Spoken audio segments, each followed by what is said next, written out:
I was mentioning to Jasmine and to Brandon that it was kind of interesting to me as I was flying this morning from Chicago, remembering that about 35 years ago or so, I used to do country reality updates for pro bono lawyers in New York City for what back then was known as the Center for Immigrant Rights, which no longer exists. It was an outlet out of a Lutheran church. And some of these people actually became very important leaders within particularly Lutheran immigration and refugee services, an allied organization on these issues. And the first thing I just want to mention is that the organization I belong to is actually an organization made up of many immigrant-led organizations from around the country. Several of these organizations are actually Central American organizations, many of them founded by people who first came to the United States in the early 1980s, precisely seeking political asylum in the U.S. Do anyone here know what was the approval rate for asylum applications filed by Guatemalans and Salvadorians in the 1980s? Nobody? 3 or 5%. It never went beyond 3%. And that is in a time in history when there is plenty of documentation about the horrendous human rights violations, the overall violence, the systematic expulsion of people. Many people disappear, never to be seen again. So it was a condition that was hardly understandable, to see such a low approval rate. And in many ways, what we've been going through the last few years, especially as Central American migration has grown so exponentially, it's not so far away, from that reality in the 1980s. Asylum approval rates lately, depending what part of the country we're talking about, can be as low as 5% or as generous as 37%, depending, again, what particular part of the country we are talking about. But what I really wanted to focus in sharing with you, because I do want to leave time, for question and answers, and I know that we were originally allotted an hour. I don't know if we are sticking to that to make up for time lost. No, you're good. Okay. So I'll measure myself so that I know that I'm leaving enough time for questions and answers. But the first thing I want to mention to you is, as I said, I just came back, and this was my 8th or 9th trip to Central America this year. And a couple of things that I believe are important for people who are trying to advocate, for people from Central American countries. First of all, the nature of the violence that particularly El Salvador, Guatemala, and Honduras have been enduring for the past several years. I mean, most people tend to focus on 2014 and now, but it's really something that began much earlier, than 2014. If you go back and read a book written by Sonia Nazario, for example, Enrique's Journey, that was a book written, from an experience of hers back in the late part of the previous decade. So the issue was already present, as early as the late part of the previous decade. But what is really different is that the main actors of violence, at least up until recently, happen to be forces that are not governmental. These are essentially actors in the form of gangs and in the form of other expressions of organized crime, including organized crime forces dedicated to gun smuggling, to drug smuggling, to human trafficking. These are among the different illicit activities that organized crimes tend to be pretty active about in the Central America context. And gangs, in many ways, have become the hire killers pretty often, for these much more sophisticated forms of organized crime.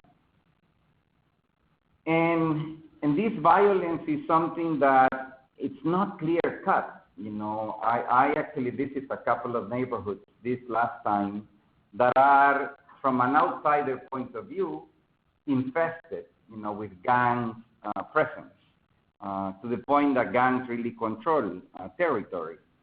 But people learn how to actually coexist, with gangs, up until one moment, when things go wrong. And a young little kid, young little girl who is becoming, to her teenage years, all of a sudden may become the interest of one of the gang leaders.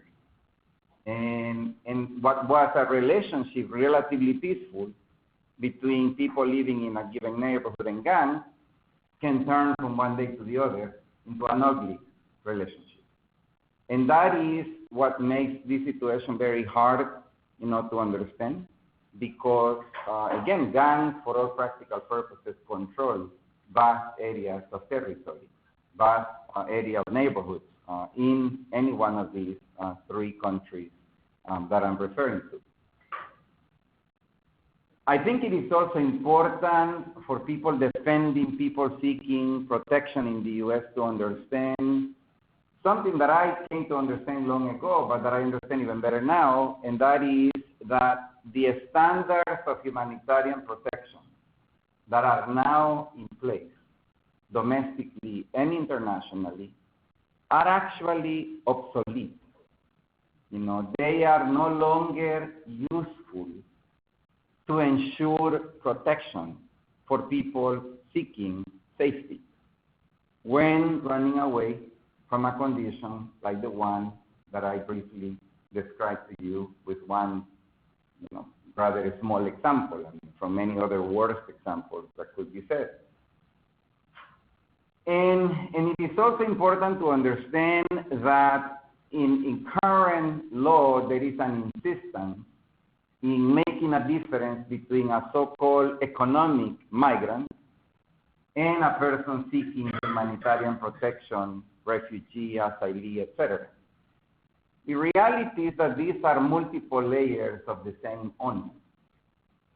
If somebody all of a sudden endures a situation that was very dangerous, but they have learned how to coexist with it, but from one day to another that's no longer possible, but that person has plenty of financial resources, it is kind of an oxymoron, because you wouldn't live in a neighborhood like that if you had plenty of financial resources. But assuming you do, there are other solutions you can possibly come up with, rather than running away, and actually experiencing what today it means to actually come through from, let's say, El Salvador all the way to the U.S. without authorization, which is what a lot of people continue to do.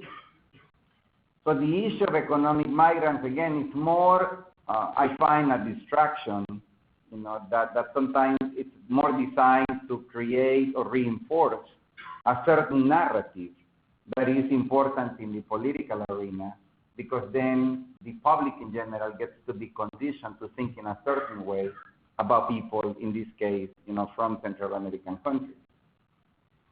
Now, what is also bothersome, just over the last couple of years, perhaps with the exception of Honduras, where this problem that I'm about to describe has a little longer of a recent history, is the role that actual public forces, security forces, are actually playing.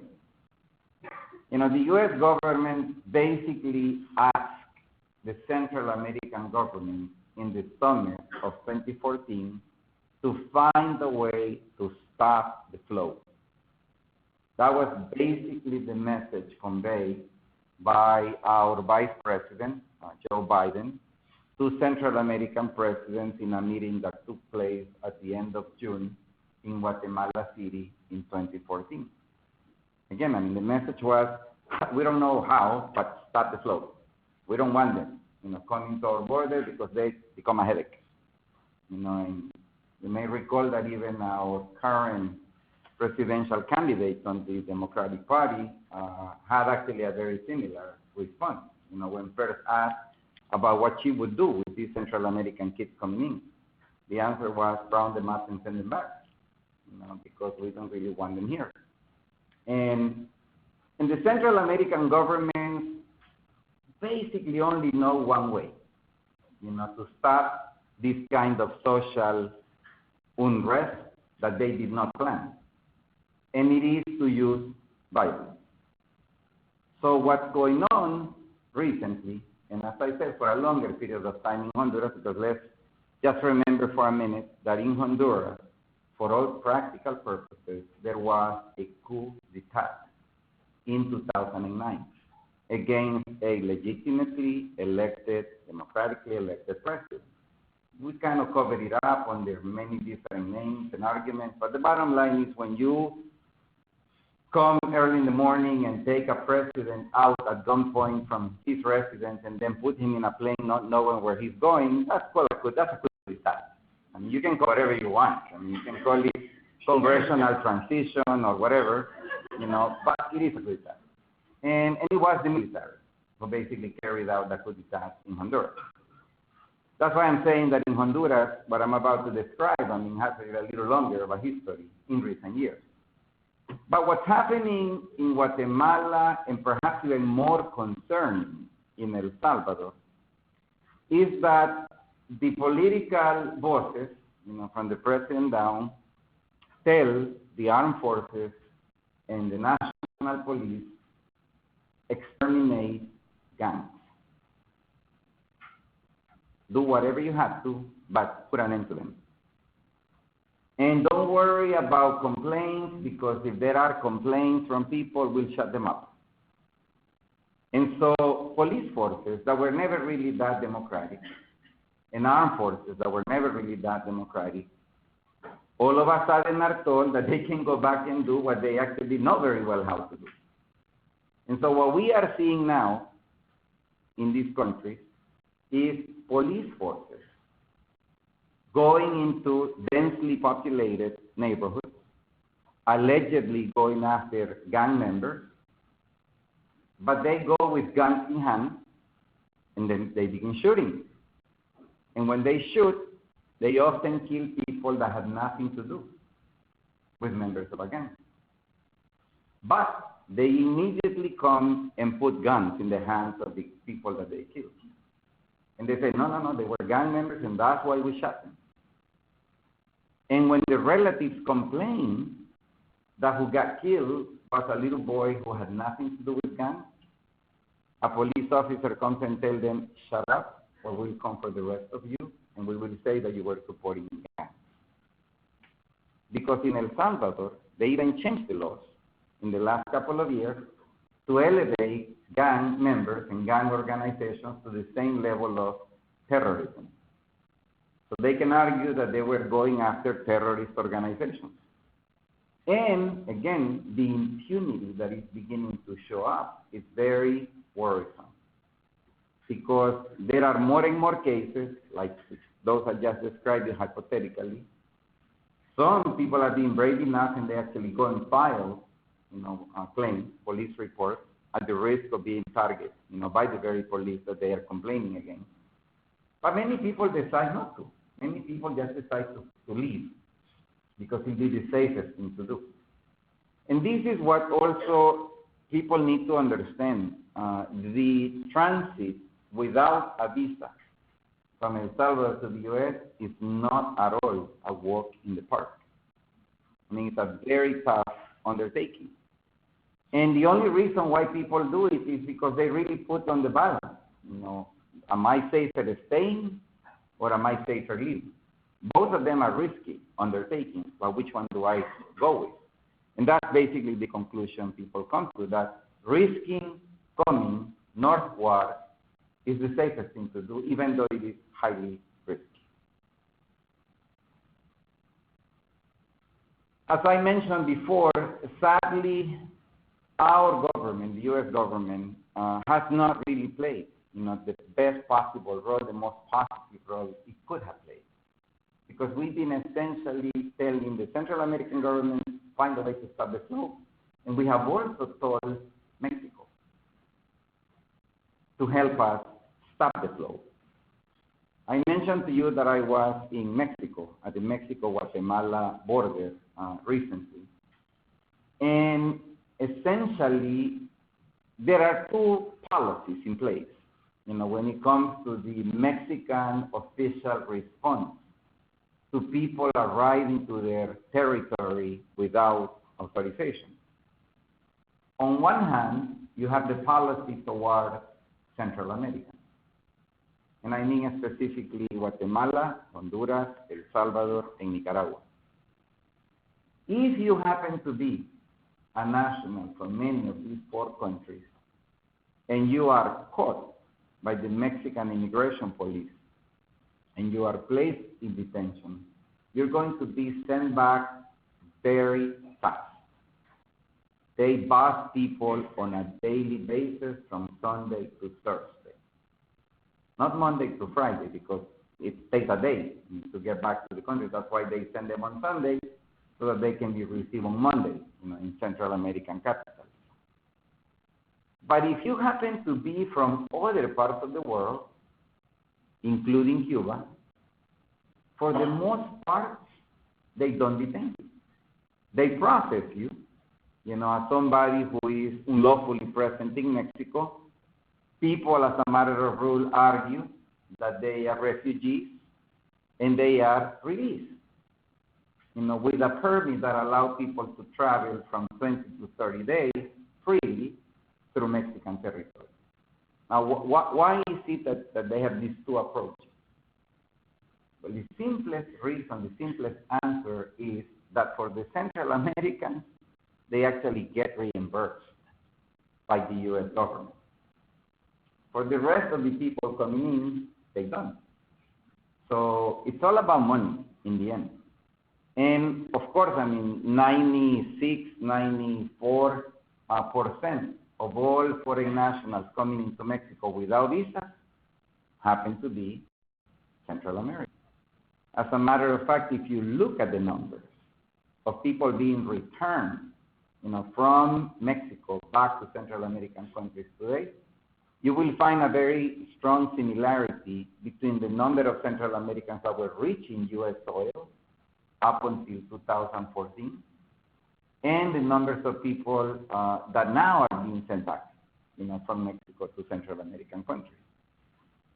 Now, this is part of a larger U.S.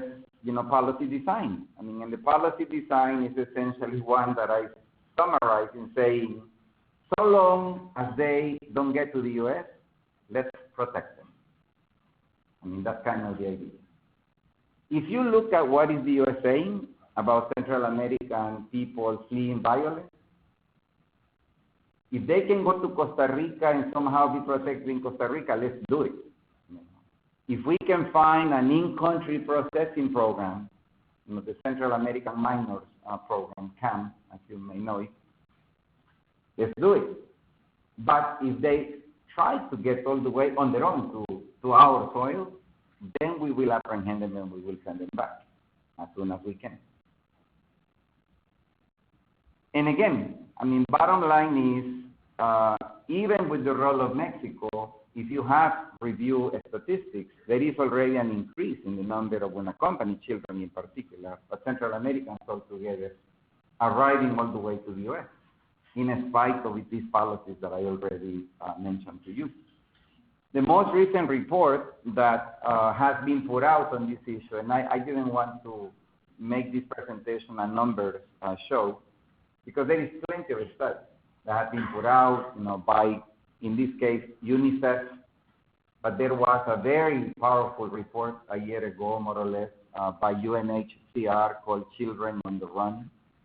The U.S. Women Refugee Commission has also put out extensive reports on these issues.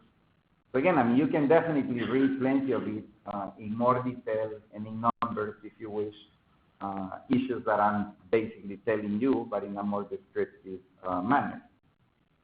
Now, let me just quickly comment on the CAM program, the Central America Minors Program, which it was put in place in 2014. And it was put in place largely under the notion that by offering an in-country processing program for children with relatives in the U.S., you could tell Central Americans that there was no need, for children to be fleeing anymore, especially unaccompanied. And let me just make a quick parenthesis here. This unaccompanied term, I'm sure you all know, that it doesn't exactly mean that the children are traveling alone. Unaccompanied means that the children are traveling very often without their mom or their dad or both. It's not that they're traveling literally alone, because a smuggler is usually the one shepherding, the kids to wherever they can get them. But going back to what I was saying, the Central America Minor Program, in theory, it's a program good for children who experience violence in El Salvador, Honduras, and Guatemala, and who have a relative in the U.S. with some sort of legal status, even PPS, could be actually part, temporary protected status. The problem with CAM is, number one, the overall number of potential beneficiaries is simply way too small. And on top of it, it's extremely cumbersome. Nobody gets released right away. So if a mom in a situation like the one I described earlier with a young kid who all of a sudden a gang leader says that he wants as his new woman, runs away and goes to the U.S. Embassy, somehow manages to be heard at the U.S. Embassy, which is not easy to do, and actually apply for CAM, so that this kid can be protected, she's not going to get an answer until about 6 months or so.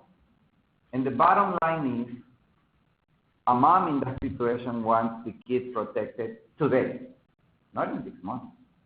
Especially in a country like El Salvador, for those of you who may not know, is one of the smallest countries in the world, and certainly in the Western Hemisphere, very densely populated, very difficult for people to go from one place of El Salvador to another and not be found, because it's rather easy, to locate people. So CAM, I personally come to the conclusion that the CAM program is more designed to make the U.S. State Department look good than to actually protect kids. And it's important to keep that in mind. Now, just to finish, because I said I wasn't going to talk too much, and I already talked too much, I wanted to just mention a couple of things that my lawyer friends sometimes don't like me for saying. One is that there are limits to individual representation. Many of my lawyer friends love to think that they will fix the world, by setting a great precedent via high impact, litigation case. I can tell you that that is more wishful thinking than it is reality.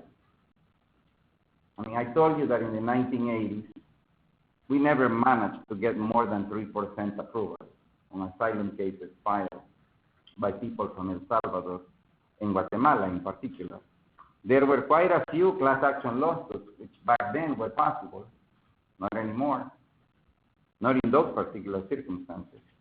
And there are still people today that did not get justice in the 1980s, did not get justice, through the American Baptist Church lawsuit settlement agreement, did not get justice via the Nicaraguan Adjustment and Central American Relief Act.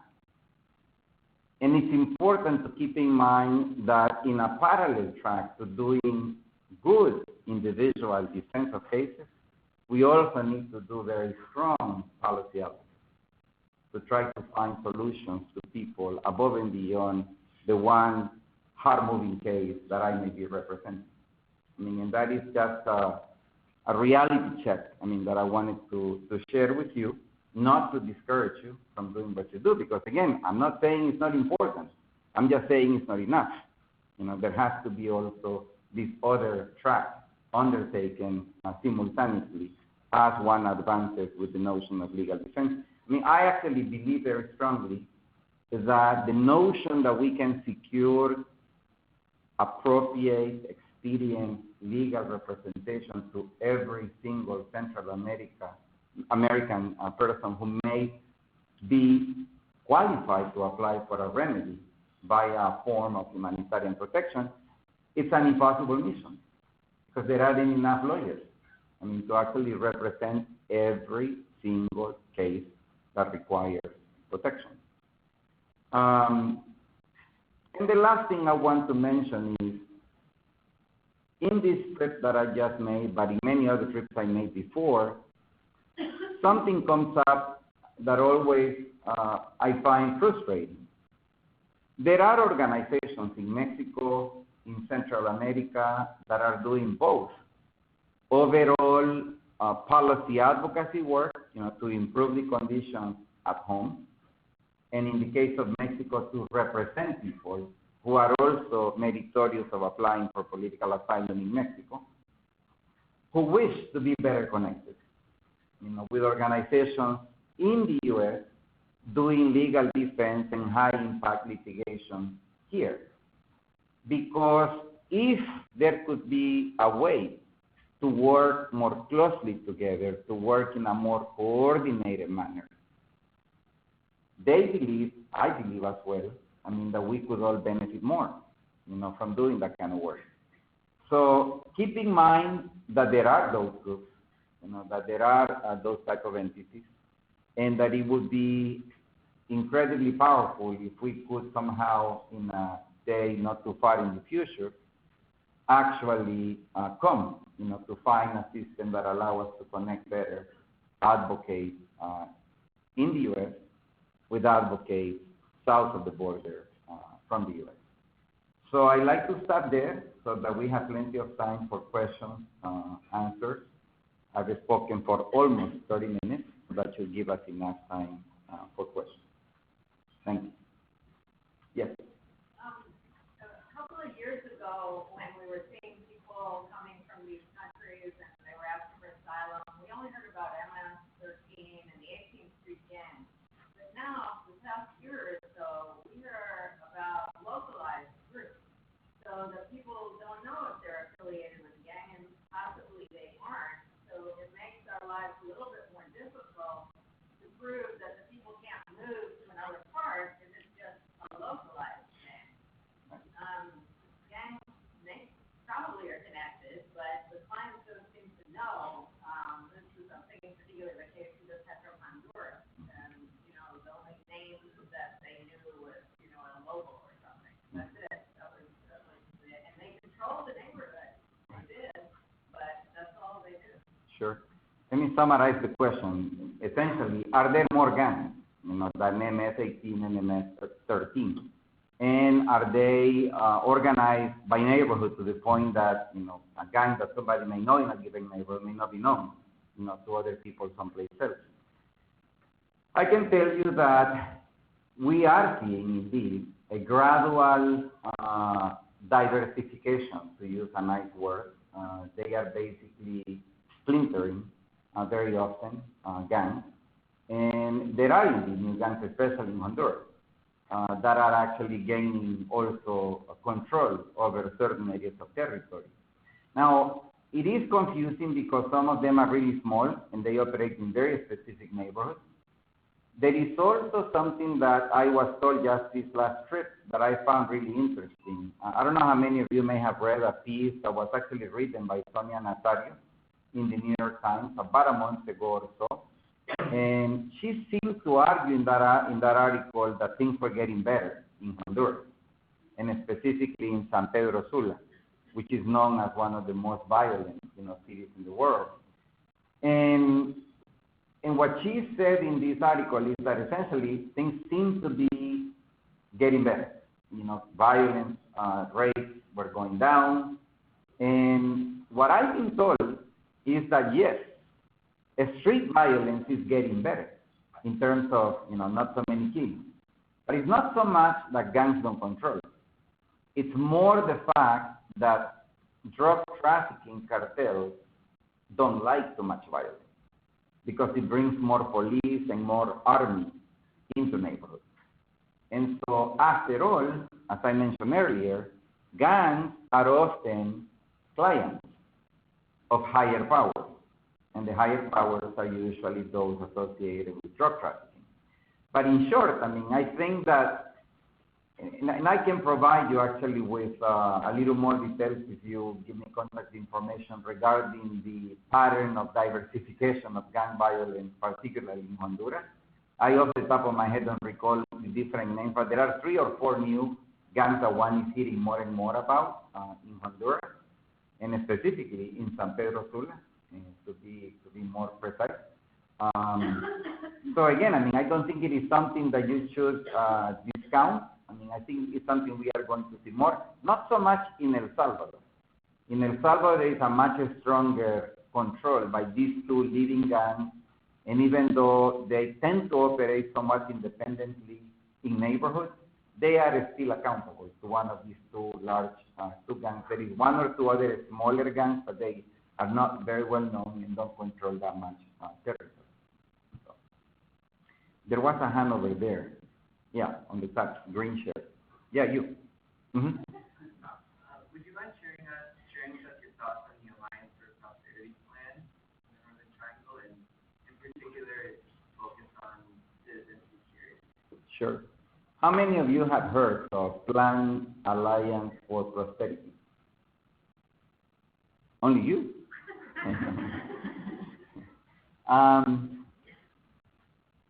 The Central American government, and before I say that, I don't know how many of you here speak Spanish, but en español hay un dicho que dice que en río revuelto ganancia de pescadores. I don't know exactly how to translate that. It's sort of like a crisis is a terrible thing to waste, maybe close enough. Bottom line is Central American governments all saw an opportunity when President Obama declared in the summer of 2014 that there was a humanitarian crisis. What they saw was an opportunity to convince the international community to give them more money, to engage in a so-called major developmental undertaking in the region. And they basically put together a plan called Alliance for Prosperity. It is a plan really written by the Inter-American Development Bank. And it's not so new. If you go back several years ago, the Inter-American Development Bank had also put together similar plans before, except that there was never an opportune crisis to try to sell it. But with the declaration of the Central American migratory flow as a humanitarian crisis, they all came together, immediately repackaged it, renamed Alliance for Prosperity, and it is supposed to be a 10-year plan, valued at about $30 billion, where they expect to be able to change, the factors that are driving people to leave Central American countries. To make a long story short, there hasn't been too many people interested in funding, this project. The European Union didn't really care much about it. The World Bank didn't really care much about it. And even the U.S. government, which declared the crisis, agreed to request $1 billion. Actually, originally it was $3.7 billion, according to President Obama. But in the end, they requested like $1 billion in increased foreign aid for Central America, of which in the end they were able to get $750 million. That's what the Congress actually passed. Remember that the president can ask for anything, but other than secret operations anywhere in the world, the Congress still has to give the money. If it's going to be something public, the Congress will still give the money to spend. So To make a long story short, again, they haven't even begun spending, much of that $750 million, but the $750 million is not synonymous to Alliance for Prosperity. The U.S. foreign aid package is one thing, an Alliance for Prosperity. What the U.S. government is really interested in is not exactly correct. And the U.S. government seems to be more interested in continuing to put money in areas they have already been funding before. What they've been funding for the most part, is something called Central American Regional Security, known as CSRFR. That's essentially what's going to get more money via the U.S. foreign aid package. They are going to put some money in strengthening in Central America, in addition, try to also put some money into the contention in Central American countries. But as you can see, nobody necessarily a better diet, by strengthening the Central America regional or any of the other items. So again, I think that most of us are frustrated because we all agree that in the long haul, the solution to the problem is to be able to have countries that make their citizens feel sufficiently satisfied, sufficiently happy, sufficiently safe, so that they don't have to seek, better fortunes outside their own countries. But frankly, as far as I can tell, we are not necessarily seeing anything very specific that would lead me to say that there is light at the end of the tunnel. Yes, the gentleman with the glasses, and then we'll go here. Have you heard about sangre azul?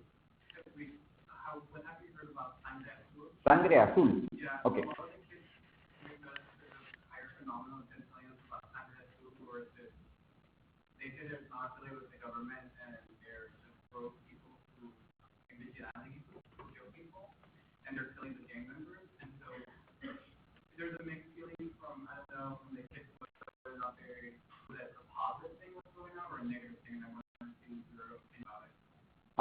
What country is this? El Salvador. El Salvador. And they have like a Facebook page where the kids show me, and then they show images of all the gang members killed. I have not heard of it, and I'm surprised because I consider to be a pretty good study, the reality there, and I have not heard of it. That doesn't mean it doesn't exist. I think that a related issue that you are bringing up, which is very concerning, is that if you were to do a public opinion survey in El Salvador, Guatemala, or Honduras about whether people approve summarily executions against gang members, you'll be very surprised, but most people would say, go ahead and kill them. And that is simply the result of a steady conditioning of public opinion that makes them conclude that this is truly garbage, social garbage, that if we can get rid of, we should. And again, it's one of the many areas where overall you see a concerning pattern, of deterioration of basic decency and a notion of respect for human rights, for example.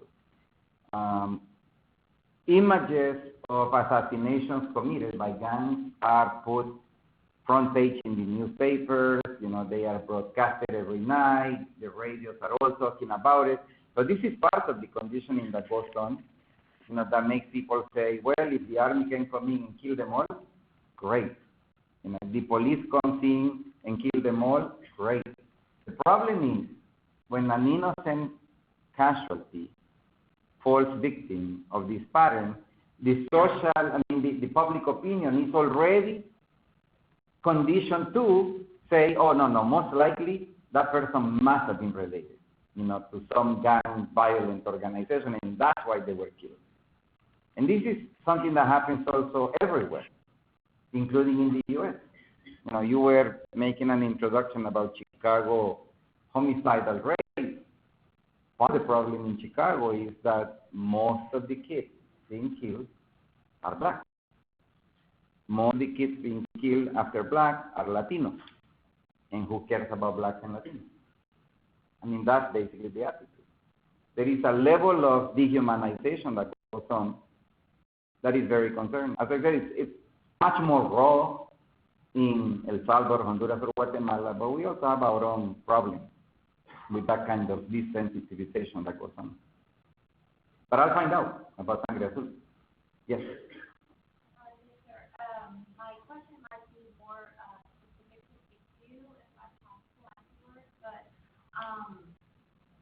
I've come across a situation where a child starts talking about family affiliation with the FMLN, Mm-hmm. and child starts describing that if the gangs are with the FMLN, and they find out that your family is associated with the FMLN, and they are arena, they're going to come out. And, I mean, this is I won't go into much more detail. Mm-hmm. Well, but it's a good question, and let me put it in the context of something I didn't mention because I didn't think it was immediately relevant, but I'm glad that you asked the question. I did mention that El Salvador in particular had a very bloody civil war in the 1980s. And out of that civil war, which was solved through a peace agreement in 1992, we basically end up with two political parties that have dominated, the life of El Salvador since, and even before.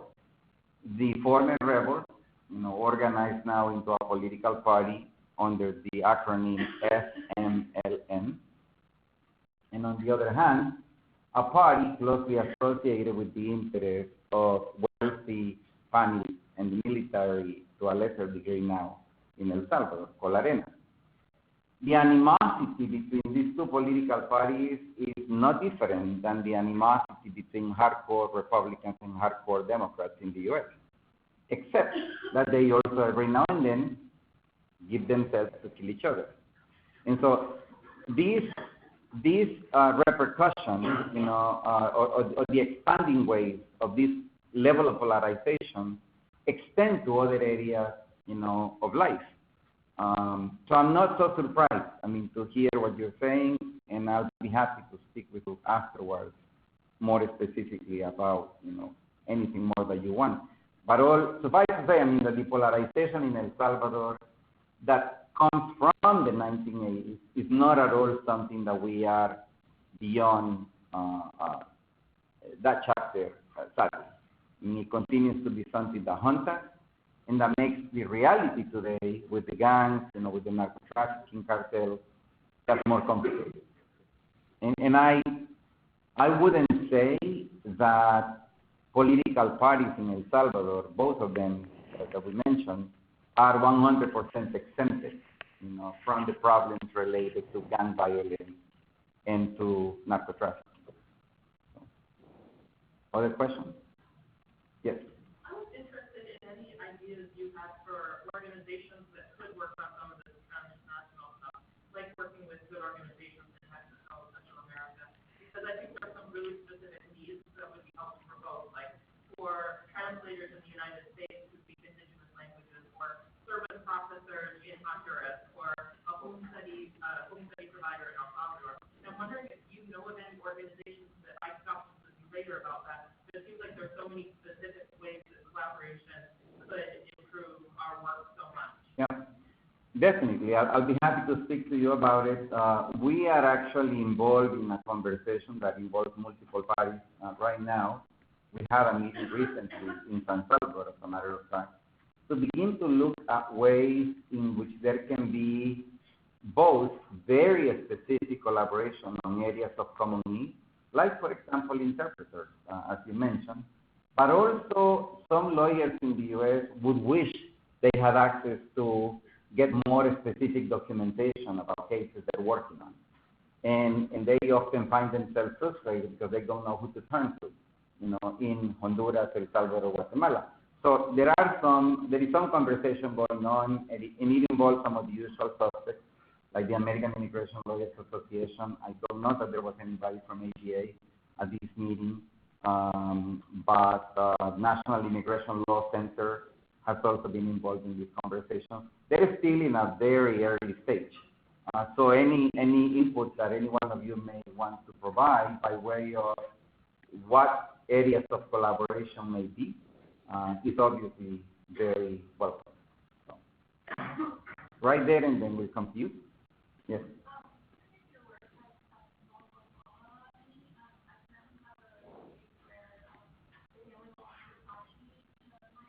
Mm-hmm.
Mm-hmm. I personally, very little, to tell you the truth. However, there is an effort underway right now, primarily under the leadership of the Jesuit University in Guatemala City, the Salvador University, to try to begin to have the kind of conversation that I mentioned earlier, that we are already having among different parties. They are obviously based in Guatemala and have presence in most of the Guatemalan territory. I personally wouldn't be able to provide an answer to your question, but what I would suggest, is that it's useful for me to know from people like you representing individuals what are like the needs that you have, because I'm actually heading to Guatemala in the middle of October for a follow-up meeting on these questions, just precisely with the Jesuits in Central America. So again, any input that you can provide me, it would only help me so much better. So, yes. Kind of along the same line, some of the children that we, or a lot of children, we assist in camp moves and things reasonably and safely. Obviously, the gang has great passion. It's been better than it's been a lot hard. But there is track one child in our country, one gang to another. But what would probably be helpful in this, what I've been asked to do, is there a map somewhere, somebody keeping a map of what territories are currently being held by what gang, or just to kind of help us. I know that that's impossible to keep up to date, but even to give us an idea of something of that nature. I know a lot of local law enforcement officers in the United States keep similar maps, and that might be helpful. And if you have any guides to how they kind of track the children that way, so we can help some of the why it's not reasonable for them to move to another city and take the CCP get away from the gang. The question essentially is there a place where one can get current information about what areas of a given country are more dangerous than others because they happen to be under the control of gangs? The answer is that those maps do exist. The problem is they are run by the national security ministries, in each of these countries, and they don't share that information for obvious, reasons. They are afraid that if that information were to fall, in the wrong hands or accessed, by the wrong people, it can only put more wood to the fire, so to speak, in terms of the gang war that does go on in each one of these countries. So sadly, I cannot really tell you that I know of a place where that kind of information is available. Every now and then, you will see publications that are reporting about what happened 6 or 9 months ago that will offer you something like that. But again, by the time that you get it, it's already out of date. And it won't be useful for what you're trying to do. So, regretfully, I cannot really tell you that I can think of a place where one can get that kind of information. All right. Any other questions?